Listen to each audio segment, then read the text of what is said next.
Come on now. She just about filled it up. Oh.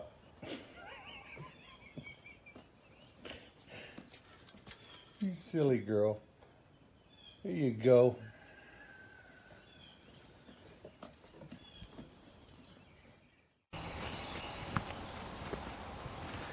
Oh, hi guys.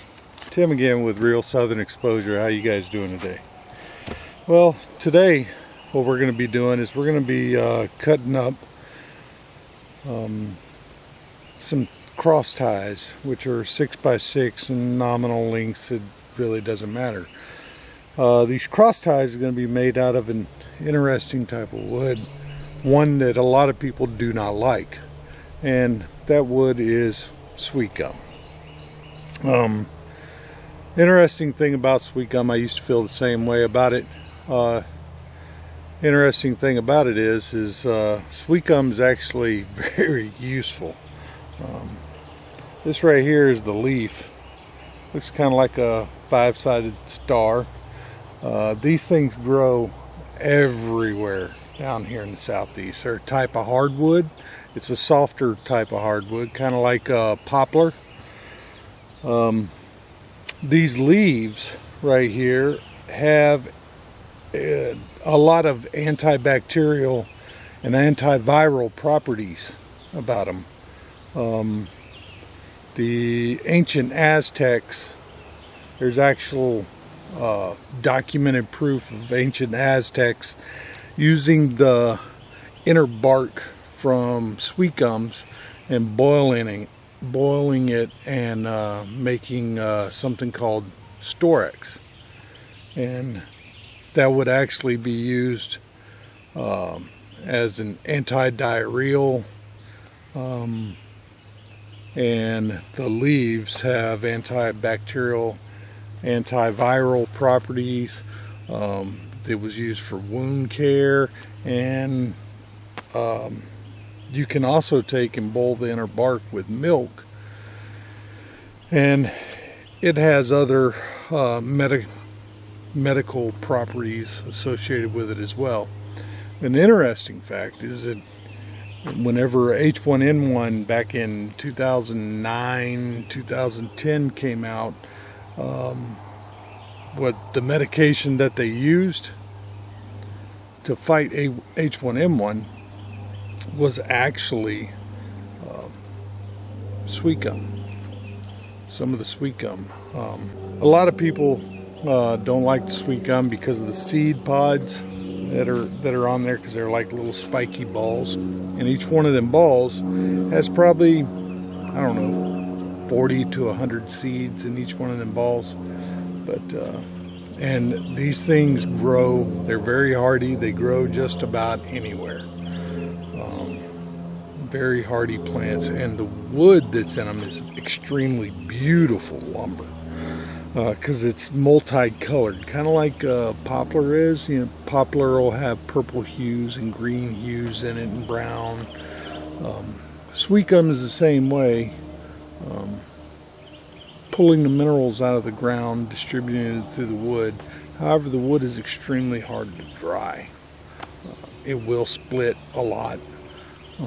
And the sweet gum logs that we have today that we're going to be milling up have been sitting and drying for right at 2 years now. So I'm going to take and cut those up into 6x6s and maybe even get some full 2x6s out of them. So do me a favor, kick back, relax, grab yourself a glass of sweet tea, and take in a little bit of Southern Exposure. So as you can see with this sweet gum, a lot of the bark and everything is slipping off of it. We got some punky spots in it. We got mushrooms growing on it, and I mean, hell, even the poison ivy has decided it wants to come off as well. But mark my words, whenever it comes down to sweet gum, I believe this is some of the most beautifulest wood that there is.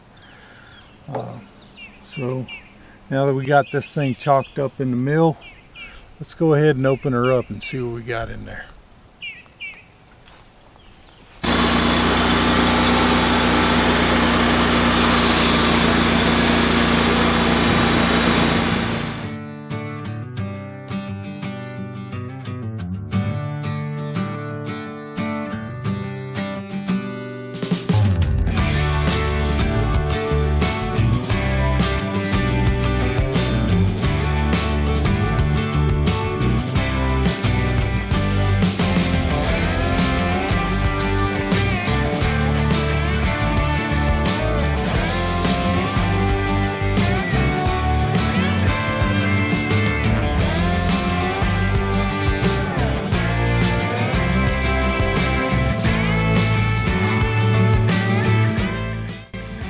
Well, in addition to all those medicinal properties that sweet gum has, just look at that beauty.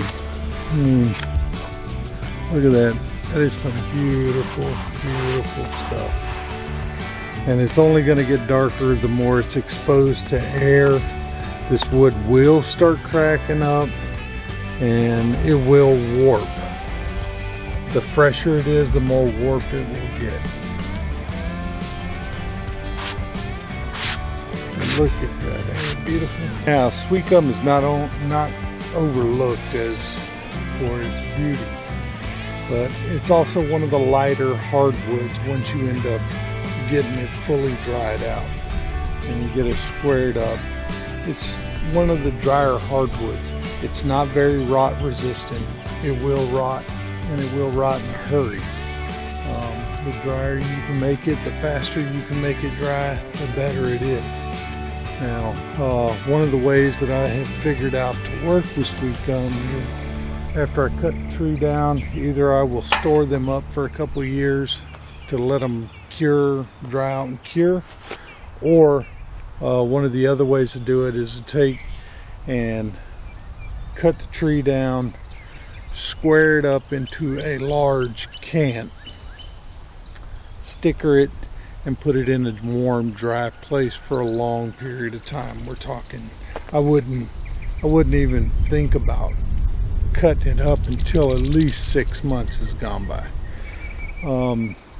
Reason for that is so that way it can do all its twisting and cracking and popping and moving while it's under stickers. And then, so that way it reduces the amount of movement that the wood has whenever you cut it up in the lumber. Now, they do use sweet gum to make cabinets, furniture. During the mid to late 1800s, it was known as the poor man's oak because of how much you can do with it. Sweet gum was also used by indigenous people here in the southeast to make bowls and canoes and stuff like that to take and float on the water with, or dugouts or something. Sweet gum does get very big. You're talking about a mature sweet gum tree being between 60 and 75 feet tall, and the width of the tree being anywhere from 50 to 60 feet wide. Now, all these trees that I'm sawing up here, this is not trees, these are actually limbs off the sweet gum tree. These are huge limbs. I think some of these range all the way up to 26, 27 inches across. That's a big limb. Sweet gum trees only live probably between 100 and 150 years old.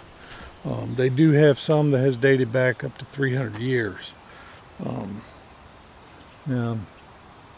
But it is a very beautiful tree with thick green lush foliage, and during the fall time the sweet gum trees turn a vibrant yellow and red during the fall before it loses all its leaves. So just keep all that in mind. A lot of people don't like sweet gum because it splits and everything, but it makes poor firewood, because it's hard to split on a log splitter or with a splitting axe. And the seed pods, which are, everybody calls them gumballs or whatever, but those seed pods, there's thousands of them in each one of the trees, and they're about that big around. It's like a giant prickly ball, and they end up hitting the ground, and if you ain't got shoes on, you walk on them, they hurt. But yeah, we used to use them with our slingshots whenever I was kids, and sit there and pop each other with them. But anyway, all right, let's go ahead and get this thing cut up.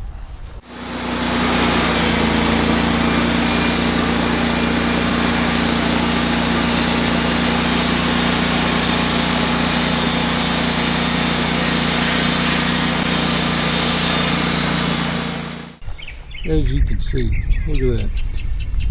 You can't beat that, man.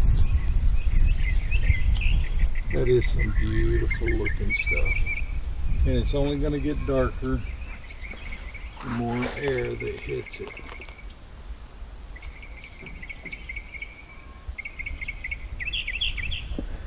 That appears to be where there's a juvenile knot right there. Or the staining. However, if you can stop it from cracking and going every which direction and actually dry it straight, this is some very nice stuff to work with. So the neat thing about those gumballs is that sweet gum tree don't actually start producing gumballs or fruit for the first 15 to 20 years of its life. It takes that long for it to mature enough to where it can start producing those. So, you know, just another little fun fact. Let's go ahead and stand this thing up and see if we can't go ahead and cut it on up.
Alright, so as you guys can see, sweet gum really isn't that bad of a wood. It's very beautiful. You can use it for stuff such as those full-size 2x6s. I'm going to use them as stringers on a bridge I'm planning on building across a spring that I have over here on one of the trails. So it's usable stuff. I hate to see stuff go to waste. And honestly speaking, the The wood miser loves cutting that stuff. I would rate it right up there with poplar as far as the ease of cutting. So with that said, I hope this video has been educational. Hope you learned something from it, and I hope you were entertained by it. If you would please give us a thumbs up, we really do appreciate it. Hit that subscribe button if you haven't already. And with that said, God bless.